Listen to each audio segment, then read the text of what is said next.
ఒక సీరియల్ లాగా సాగుతోంది వైఎస్ వివేకానంద సంబంధించిన హత్య కేసు, దాని విచారణ, ఆ విచారణ తర్వాత జరుగుతున్న పరిణామాలు. అందులో ముఖ్యంగా మనకి ఇక్కడ మనం మాట్లాడుకోవాల్సింది వైఎస్ వివేకానంద రెడ్డి హత్య జరిగి దాదాపుగా 7 సంవత్సరాలు అయిపోతుంది. అందులో 2 సార్లు ప్రభుత్వాలు మారాయి. ప్రభుత్వాలు మారిన నేపథ్యంలో ఒక్కొక్క ప్రభుత్వ హయాంలో ఒక్కో రకంగా దాని గురించి డిస్కషన్ జరుగుతూ వచ్చింది.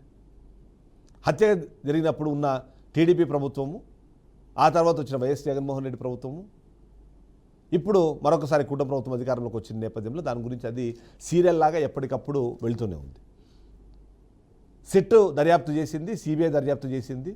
దానికి సంబంధించి ఇప్పటికీ ఒక కొలిక్కి వచ్చిన నేపథ్యంలో ఇంకా అనుమానాలు, ఇంకా ఆలోచనలు, లేదంటే దీంట్లో ముఖ్యంగా నష్టపోయారని చెప్పుకున్న వైఎస్ సునీత తన వర్షన్నే ఫైనల్ రిపోర్ట్గా చూపించాలి అనే ప్రయత్నం చేస్తుంది అనే విధంగా వస్తున్న విమర్శలు, ఆరోపణలు ఇవన్నీ కూడా ఇప్పుడు డిస్కషన్ పాయింట్గా మారుతున్నాయి. ఈ నేపథ్యంలోనే ఈ మర్డర్ మిస్టరీ ఎందుకు మిస్టోరీగా మారింది, ఆ స్టోరీ ఎందుకు ఇలా కంచికి చేరని కథలాగా కంటిన్యూ అవుతూనే ఉంది అన్నది మనం డీకోడ్ చేసే ప్రయత్నం చేద్దాం. దీంట్లో భాగంగా ఫస్ట్ క్వశ్చన్ మనకు ప్రస్తుతం వైఎస్ వివేక హత్య కేసు విచారణ ఏ దశలో ఉంది అన్నది మనకి ఫస్ట్ క్వశ్చన్గా కనిపిస్తుంది. వైఎస్ వివేకానంద రెడ్డి హత్య కేసుకు సంబంధించి 2019 ఏప్రిల్ 4వ తారీఖున జరిగితే ఇప్పటి వరకు కూడా దాని గురించి డిస్కషన్ జరుగుతూనే ఉంది. ఇది వాస్తవానికి ఆంధ్రప్రదేశ్ రాష్ట్రం జరిగిన అతిపెద్ద పొలిటికల్ మర్డర్గా మనం చెప్పాల్సి ఉంటుంది. దీనికి కారణాలు లేకపోలేదు. కారణం ఒకటి, వైఎస్ రాజశేఖర రెడ్డి తమ్ముడుగాను, వైఎస్ జగన్మోహన్ రెడ్డి చిన్నాన్నగాను, అంటే ఒక ముఖ్యమంత్రి తమ్ముడుగాను ఇంకొక ముఖ్యమంత్రికి చిన్నాన్నగాను ఉన్న వ్యక్తిని అతి కిరాతకంగా చంపేసి, ఆ చంపే క్రమంలో కూడా అప్పుడు ఎలక్షన్లు జరుగుతున్న నేపథ్యంలో ఆ మర్డర్ జరగడం అన్నది అది అతిపెద్ద పొలిటికల్ మర్డర్గా మనం చూస్తుంటుంది. ఈరోజు వరకు మనం చూస్తే మాత్రం కోర్టులు ఏం జరుగుతోంది, మీడియా రిపోర్ట్స్ ప్రకారం వాటిని చూస్తే మాత్రం ఇప్పటికీ సిబిఐ విచారణ దశలో ఇప్పుడు ఇది కంటిన్యూ అవుతుంది. 2019లో సిబిఐకి బదిలీ అయింది. 2021 నుంచి 2023 మధ్యలో సిబిఐ మొత్తం 3 ఛార్జ్షీట్లు దాఖలు చేసింది. అందులో 15 మంది ఆరోపితులు కనిపించారు. దాంట్లో కాంట్రాక్ట్ కిల్లర్స్ ఉన్నారు. అంతేకాకుండా మరికొంతమంది పేర్లు కూడా అప్పుడప్పుడు యాడ్ అవుతూ వస్తున్నారు. అంతేకాకుండా స్పెషల్ కోర్ట్ ఏదైతే ఉందో అది దాంట్లో విచారణ జరుగుతుంది. ఇది 2024 డిసెంబర్ నుంచి మెయిన్ ట్రయల్ దశలోకి ప్రవేశించడం కూడా చెప్పాలి. ప్రస్తుతం అయితే చూస్తే మాత్రము ఇప్పటికే 2020 నుంచి ఆగస్టు నుంచి విట్నెస్లకు సంబంధించిన పరీక్షలు, క్రాస్ ఎగ్జామినేషన్స్ అన్నవి స్టార్ట్ అయిపోయినాయి. 20 మందికి పైగా సాక్షులు, పోస్ట్ మార్టం చేసిన డాక్టర్లు, పోలీసులు, ఫ్యామిలీ మెంబర్లు వాళ్ళందరూ కూడా ఇప్పటికే వాళ్ళకి సంబంధించిన వాళ్ళు చెప్తున్నారు. ఇక ఆరోపితుల్లో 8 మంది కస్టడీలో ఉన్నారు, కొద్దిమంది బెయిల్ పైన ఉన్నారు. ఇలా 2026 ఇప్పుడు కానీ 2020 లోపల ఈ ట్రయల్ పూర్తి అవుతుంది అన్నది ఒక ఎక్స్పెక్టేషన్ ఉంది. అయితే ఈ నేపథ్యంలో ఎప్పటికప్పుడు దీంట్లో కొత్త ట్విస్ట్లు అయితే మనకు కనిపిస్తుంది. ఆ ట్విస్ట్లు ఏంటి అంటే సిబిఐ చేసిన విచారణ, సిబిఐ నిర్వహించిన విచారణ, అది సబ్మిట్ చేసిన ఛార్జ్షీట్ మీద వైఎస్ వివేక హత్య కేసులో అతిపెద్ద నష్టపోయిన వ్యక్తిగా మనం భావించే వైఎస్ సునీత మాత్రం దాన్ని ఎప్పటికప్పుడు పెదవిరుస్తూనే ఉన్నారు. అంతేకాకుండా అసలు విచారణ అన్నది సరైన దారిలో జరగట్లేదు, సరైన డైరెక్షన్లో వెళ్ళట్లేదు. అసలు దోషుల గురించి కొద్దిమంది ఉన్నారు, వాళ్ళని తప్పించి మొత్తం జరుగుతుంది అని చెప్పే ప్రయత్నం చేస్తున్నారు. కానీ సుప్రీంకోర్టు మానిటరింగ్ మీద ఈ కేసు ఉండడము, అంతేకాకుండా ఈ కొన్ని డిలేలు ఇవన్నీ ఉన్న నేపథ్యంలో ఇది స్లోగా వెళ్తుంది అనే విషయం అయితే మనకు అర్థమవుతుంది. ఎప్పటికప్పుడు కొత్త పిటిషన్లు వస్తున్నాయి. ఆ పిటిషన్ల మీద డిస్కషన్లు, ఆ డిస్కషన్లకు సంబంధించిన పాయింట్స్, వాటి తర్వాత మళ్ళీ ముందుకు వెళ్ళడం అన్నది ఇలా ఇదైతే ఎప్పటికప్పుడు ముందుకు వెళ్తున్న నేపథ్యం మనం చూస్తున్నాం. ఈ నేపథ్యంలో మనం సెకండ్ క్వశ్చన్ డీకోడ్ చేసే ప్రయత్నం చేద్దాం. ఈ కేసు పైన మొదటి నుంచి పోరాటం చేస్తున్న వైఎస్ సునీత వర్షన్ ఏంటి అన్నది మనం చూడాలి. మొదటి నుంచి వైఎస్ సునీత అంటే ఎవరైతే వైఎస్ వివేకకు సంబంధించిన డాటర్, ఆమె ఈ హత్య కేసు పైన తన వర్షన్ను ఎప్పటికప్పుడు మీడియా ఇంటర్వ్యూస్లోను, ప్రెస్ మీట్స్లోను, అలాగే కోర్టులకు దాఖలు చేస్తున్న పిటిషన్లోను వ్యక్తం చేస్తూనే ఉంది.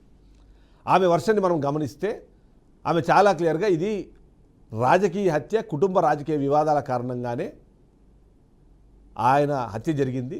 ఆ హత్య జరగడానికి కారణము తన సొంత కుటుంబ సభ్యులైన వైఎస్ అవినాష్ రెడ్డి, వైఎస్ జగన్మోహన్ రెడ్డి, వాళ్ళకి సంబంధించిన అనుచరులు వాళ్ళే ఈ హత్య చేశారు అన్నది ఆమె ఎప్పటికప్పుడు చెప్తూనే ఉంది. ముఖ్యంగా వైఎస్ జగన్మోహన్ రెడ్డి వైపు ఆమె వేలెత్తి చూపించడం అన్నది మన ప్రతి సందర్భంలో కలుస్తూనే ఉంటుంది. దానికి ఎగ్జాంపుల్గా కూడా ఆమెకు ఒక లెటర్ వచ్చింది. ఆ లెటర్లో కుటుంబం నుంచి ముప్పు ఉంది అని వివేక చేత రాయించినట్టుగా ఆమె చెప్తూ ఉంది. ఇక దీంట్లో చాలామంది చెప్తున్నారు ఇది అంత ఈజీగా ఉన్న కేసు కాదు అని చెప్పేసి సునీతకు సంబంధించిన అంశం పైన కూడా పాజిటివ్గా దాన్ని విశ్లేషించే వాళ్ళు చెప్తున్నారు. చాలామంది కొంతమంది మాట్లాడుతున్నారు. అందులో ముఖ్యంగా వేరే అంశాల కన్నా ఎక్కువ ఇక్కడ రాజకీయ కోణంలో ఉన్న ఒక అంశమే ఎక్కువగా కనిపిస్తుంది అన్నది. ఆ నేపథ్యంలోనే కుట్రలో భాగస్వామిగా భావిస్తున్న అవినాష్ రెడ్డిని సీఎంగా ఉన్నంతకాలం జగన్మోహన్ రెడ్డి కాపాడారు. ఆ హయాంలోనే ఆయన హయాంలోనే ఈ మొత్తం కేసుని నీరుగార్చి అసలు దోషులు తప్పించుకునేలాగా ఒక స్కోప్ని క్రియేట్ చేశారన్నది కూడా ఆమె చెప్పే ప్రయత్నం చేస్తుంది. కాబట్టి ఖచ్చితంగా డైరెక్ట్గా ఈ ఇష్యూల్లో జగన్మోహన్ రెడ్డి మీద, వైఎస్ భారతి మీద, వైఎస్ అవినాష్ రెడ్డి మీద, వాళ్ళ కుటుంబ సభ్యుల మీద డైరెక్ట్గా చేయాలి. ఆ విచారణ చేసి వాళ్ళకి సంబంధించిన ఆధారాలు బయటపెట్టాలని చెప్పి ఆమె కోరుకుంటున్నారు. ఈ నేపథ్యంలోనే పరిస్థితిలో చూస్తే మాత్రం ఖచ్చితంగా వైఎస్ కుటుంబానికే దీంతో డైరెక్ట్గా లాభం ఉందనో లేకపోతే విభేదాలు ఉన్నాయనో ఇట్ల విధంగా చెప్పే ప్రయత్నం చేస్తున్నదైతే మనకు అర్థమవుతుంది. ఆమె ఇప్పటికీ ఒక 5 కన్నా ఎక్కువ పిటిషన్లు ఫైల్ చేసింది. హైకోర్టులో కానివ్వండి, సుప్రీంకోర్టులో కానివ్వండి. ఎప్పుడు ప్రెస్ మీట్ పెట్టినా సరే ఇదే విషయాలు చెప్పే ప్రయత్నం చేస్తుంది. ఆమె చెప్పే వర్షను ప్రజల్లో వివాదం సృష్టించిన పరిస్థితి కూడా ఉంది. కానీ సిబిఐ మాత్రం దీన్ని ఎట్టి పరిస్థితుల్లో ఇంకా ముందుకు తీసుకెళ్లట్లేదు. సునీత వర్షన్ పూర్తిగా కుటుంబ అలాగే రాజకీయ కుట్రలపై ఆధారపడి ఉంది అన్న ఒక భావనలో కూడా ఉంది. ఆమె సత్యం కోసం పోరాడుతున్నానని చెప్తోంది. కానీ ఎవరైతే డైరెక్ట్గా మేమే చంపామని చెప్పిన వాళ్ళ బెయిల్కి సంబంధించి కానివ్వండి, వాళ్ళు బాహాటంగా బహిరంగంగా బయట తిరుగుతున్నా సరే వాళ్ళ మీద ఎలాంటి వ్యాఖ్యలు చేయకపోవడాన్ని ప్రతి ఒక్కరు తప్పుపడుతున్నారు. నిజంగానే నీ తండ్రి మీద అంత ప్రేమ ఉంటే ఎవరు దోషులో వాళ్ళ మీద చర్యలు ఉండాలని చెప్పాలి. కానీ కేవలం మీరు కోరుకున్న వాళ్ళు, మీరు అనుకున్న వాళ్ళ మీద చర్యలు ఉండాలని కోరుకోవడం తప్పు అన్నది చెప్పే ప్రయత్నం చేస్తాం. అందుకనే థర్డ్ క్వశ్చన్ మనం డీకోడ్ చేస్తే సునీత ఆరోపణలపై వైసీపీ కానీ వైఎస్ కుటుంబం కానీ ఏమంటుంది అన్నది మనం ఇక్కడ ఒకసారి చూడాల్సిన అవసరం ఉంది. ముఖ్యంగా వైఎస్ జగన్మోహన్ రెడ్డికి సంబంధించి వైఎస్ఆర్సీపీకి సంబంధించిన నాయకులందరూ మాట్లాడితే వాళ్ళు పూర్తిగా కేవలం ఇది ఆమె కుట్రపూరితంగా ఎవరైతే ఈ కుట్రలు పన్నారో వాళ్ళ పక్షాన నిలబడి చేసే ఆరోపణలుగానే చూస్తున్నారు. ముఖ్యంగా టీడీపీ అధినేత చంద్రబాబు నాయుడు, టీడీపీకి సంబంధించిన కార్యకర్తలు, నాయకులు ఎవరైతే ఉన్నారో వాళ్ళు రాసిచ్చిన స్క్రిప్ట్ని ఆమె చదువుతున్నారు అన్నది చెప్పే ప్రయత్నం చేస్తున్నారు. ఓవరాల్గా చూస్తే ఆమె ఇస్తున్న స్టేట్మెంట్లు పూర్తి స్థాయిలో ఆ కుటుంబాన్ని ఇబ్బంది పెట్టే ఆలోచనలు ఉన్నాయి తప్ప అసలు దోషులను పట్టుకోవాలన్న ఆలోచనలు ఆమెకు లేవు అన్నది. ఓవైపు దానికి కారణాలుగా కూడా ఆమె కూటమి అధికారం 2024లో కూటమి అధికారంలోకి వచ్చిన తర్వాత ఆమెకి లభించిన ఆ ప్రియారిటీ, ఆమె తరఫున వాదిస్తున్న అడ్వకేట్ల డీటెయిల్స్తో కలిపి చూస్తే ఆమె టీడీపీతో కలిసి వర్క్ చేస్తుంది అన్న దాన్ని ప్రజెంట్ చేసే ప్రయత్నం చేస్తున్నారు. ఇప్పటికే సిబిఐ కోర్టులో కానివ్వండి, హైకోర్టులో, సుప్రీంకోర్టులో కూడా ఈ ఇష్యూకి సంబంధించిన విచారణ పూర్తి అయిపోయింది. దీనికి సంబంధించిన నెక్స్ట్ అంశంలోకి వెళ్ళాలి అంటే ప్రతిసారి ఇలా తము అనుకున్నట్టుగా సిబిఐ కాకుండా ఎస్బీఐతో దీన్ని ఏమైనా చేయించాలన్నది. అంటే సునీత బ్యూరో ఆఫ్ ఇన్వెస్టిగేషన్తో ఏమైనా ఇన్వెస్టిగేషన్ చేపిస్తే తప్ప ఆమె అనుకున్న వర్షన్లో ఎవరు నిందితులు దొరికే అవకాశం లేదు అన్నదైతే వాళ్ళు చెప్పే ప్రయత్నం చేస్తున్నారు.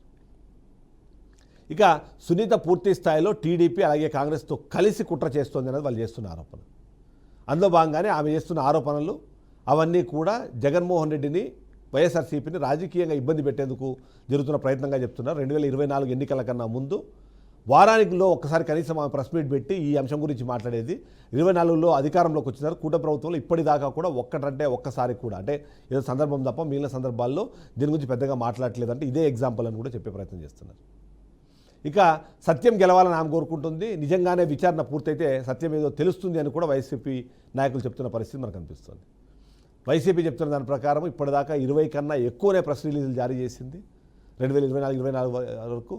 ప్రతి సందర్భంలోనూ సోషల్ మీడియాలో ఈ అంశం డిస్కషన్లోకి రాగానే వేలాది పోస్టులు సునీతకు వ్యతిరేకంగా కూడా మనకు కనిపిస్తాయి. కొన్ని సందర్భాల్లో ట్విట్టర్ ట్రెండ్ అయిన పరిస్థితి కూడా మనం చూసాం. సో సునీతను ఓవరాల్గా చూస్తే ఆమె కుటుంబము పూర్తి స్థాయిలో రాజకీయంగా లాభం పొందాలని చూస్తోంది అని చెప్పే ప్రయత్నం చేస్తున్నారు. అంతేకాకుండా జగన్మోహన్ రెడ్డి ఇది పూర్తి స్థాయిలో వైఎస్ వివేకాకి, వైఎస్ సునీతకి, అలాగే రాజశేఖర రెడ్డికి, అంటే వైఎస్ సునీత వాళ్ళ హస్బెండ్ ఎవరైతే ఉన్నారో ఆయన రాజశేఖర రెడ్డికి సంబంధించిన అంశంగాను వాళ్ళ మధ్యలో ఉన్న కుటుంబ అంశంగా ముఖ్యంగా వైఎస్ వివేకాకి రెండో పెళ్ళి, ఆయన ద్వారా సంక్రమించిన ఒక వారసుడు, ఆయనకి ఆస్తిలో భాగము, అది తెలిసిన తర్వాత ఆయన్ని ఆర్థికంగా ఇబ్బంది పెట్టిన పరిస్థితులు, ఆయన దగ్గర ఉన్న విలువైన డాక్యుమెంట్స్ కోసమే ఈ మర్డర్ జరిగింది అని చెప్పే ప్రయత్నము వైసీపీ మొదటి నుంచి చేస్తుంది. ఏదైతే పార్లమెంటు స్థానం గురించి డిస్కషన్ చేస్తున్నారో అప్పటికే అవినాష్ రెడ్డికి పార్లమెంటు స్థానాన్ని అప్పటికే కేటాయించారు.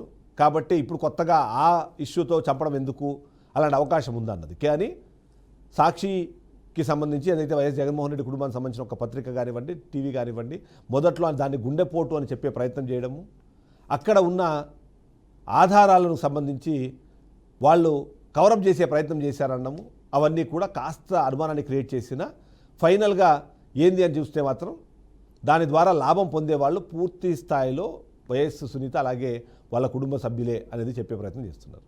అందులో భాగంగానే ప్రతి సందర్భంలో కూడా కేవలం వైఎస్ జగన్మోహన్ రెడ్డే కాకుండా వాళ్ళ క్లోజ్ ఫ్యామిలీ మెంబర్స్ ఎవరైతే జగన్మోహన్ రెడ్డి సపోర్టివ్ ఉన్నారో వాళ్ళందరూ కూడా సునీత పూర్తి స్థాయిలో రాజకీయంగానే దీన్ని వాడుకునే ప్రయత్నం చేస్తుంది. వాళ్ళ హస్బెండ్కి కడప ఎంపీ సీట్ కోసం కూడా ప్రయత్నం చేస్తుంది అనే విధంగా కూడా చెప్పే ప్రయత్నం చేశారు. అవన్నీ మనము చూస్తూనే వచ్చాం.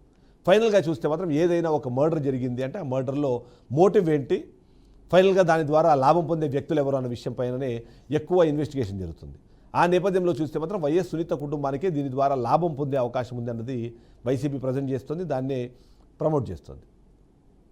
అంతిమ లబ్ధిదారు ఖచ్చితంగా వైఎస్ సునీత అలాగే తన హస్బెండ్, ఎందుకంటే ఆస్తులకు సంబంధించిన అంశాలు ఉన్నాయి, వారసులకు సంబంధించిన పాయింట్స్ ఉన్నాయి. ఇవన్నిటి నేపథ్యంలో అదొక పాయింట్ తెరపైకి తీసుకొచ్చే ప్రయత్నం చేస్తున్నారు. ఫైనల్ క్వశ్చన్ మనం చూద్దాం.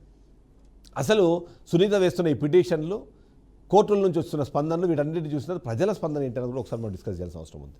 నిజంగానే వైఎస్ వివేకానంద రెడ్డి ఒక మంచి నాయకుడు, ఎమ్మెల్యే గాను, ఎంపీ గాను, మినిస్టర్గా కూడా పనిచేసిన నేపథ్యం ఆయనకు ఉంది. వైఎస్ రాజశేఖర రెడ్డి కుటుంబంలో రెండో వ్యక్తిగా మనం చూస్తూ ఉంటాము. అలాంటి వ్యక్తి మరణం అన్నది అసలు దోషులు ఎవరు అన్న దానికి సంబంధించిన విషయం పైన డిస్కషన్ జరగకుండా వీళ్ళు కుటుంబంలో ఉన్న సమస్యల్ని, కుటుంబంలో ఉన్న మనస్పర్ధల్ని, వివాదాలని, భేదాభిప్రాయాల్ని కేసుల ద్వారా ప్రజల్లో డిస్కషన్ ద్వారా తీసుకెళ్తున్నారు అని. ఓవైపు వైసీపీ తమ కుటుంబ సభ్యులైన సునీతని అలాగే వైఎస్ వివేకానంద రెడ్డికి సంబంధించిన క్యారెక్టర్ అసాసినేషన్ చేశారు అన్నదానికి కూడా కొంతమంది జనాలు మాట్లాడుతున్నారు. సునీత చెడ్డది అని చెప్పే నేపథ్యంలో ఆ కుటుంబాన్ని మొత్తాన్ని కూడా ప్రజల ముందు దోషులుగా చూపించే ప్రయత్నం చేస్తున్నారు అన్నది. ఆయన సంబంధించిన రెండో వివాహము, తద్వారా వచ్చిన వారసుడు, ఆ నేపథ్యము, వాటన్నింటినీ కూడా మాట్లాడే ప్రయత్నం చేస్తారు. చివరికి వైఎస్ వివేకాకు సంబంధించిన క్యారెక్టర్ అసాసినేషన్ చేసే ప్రయత్నం కూడా జరిగింది అన్నది ప్రజలు గమనిస్తున్నారు. వీటిపైన మనం చూడాల్సిన మరో అంశము సునీత వ్యవహరిస్తున్న తీరు ఏదైతే ఉందో దానివల్ల కూడా ప్రజలు చాలా అసంతృప్తితో ఉన్నారని చెప్పొచ్చు. సిబిఐ ఇన్వెస్టిగేషన్ చేసినా, సిట్ ఇన్వెస్టిగేషన్ చేసినా దాంట్లో ఎవరైతే దీనికి పాల్పడే అవకాశం ఉందని చెప్పారో వాళ్ళ గురించి డిస్కషన్ చేయకుండా కేవలం ఈమె ఏ ఉద్దేశంతో అయితే ఉందో వాళ్ళను మాత్రమే నేరస్తులుగా ఫ్రేమ్ చేయాలని చేస్తున్న పోరాటం ఏదైతే ఉందో ఆ పోరాటాన్ని ప్రతి ఒక్కరు తప్పుపడుతున్నారు. హత్యతో డైరెక్ట్గా సంబంధం ఉన్న సునీల్ యాదవ్ లాంటి వాళ్ళు, దస్తగిరి లాంటి వాళ్ళు బయటకు వచ్చి మేమే చంపామని చెప్పిన తర్వాత కూడా వాళ్ళు ఇప్పుడు బెయిల్ పైన బయట తిరుగుతున్నా సరే ఆ బెయిల్కి సంబంధించిన డిస్కషన్ ఆమె చేయట్లేదు, వాళ్ళని ఏమీ అనట్లేదు. కేవలం వాళ్ళ వెనకాల ఉన్న అసలు పేర్లు బయటపడాలంటుంది, కానీ వీళ్ళని రక్షించాలనో లేకపోతే వీళ్ళను జైల్లో పెట్టాలనో శిక్షించాలనో మాట మాట్లాడకపోవడానికి కూడా ప్రజలు అసహించుకుంటున్నారు, యావగించుకుంటున్నారు అనే విషయాన్ని మనం చెప్పక తప్పని పరిస్థితి. ఓవరాల్గా చూస్తే మాత్రం ఇది మాత్రం ఒక సీరియల్ లాగా ఆ మిస్టరీ కాస్త మిస్టోరీ లాగా కంటిన్యూ అవుతున్నది అయితే అర్థమవుతుంది. ఫైనల్గా ఏదో ఒక రోజైనా దీంట్లో అసలు దోషులు ఎవరైనా బయటపడాలని, సిబిఐ దాన్ని బయటపెట్టాలని కోరుకుందాం. ఇది వాళ్ళ పాయింట్ డీకోడెడ్. నెక్స్ట్ పాయింట్ డీకోడెడ్తో మళ్ళీ కలుద్దాం. State to BRK news Telugu సత్తా.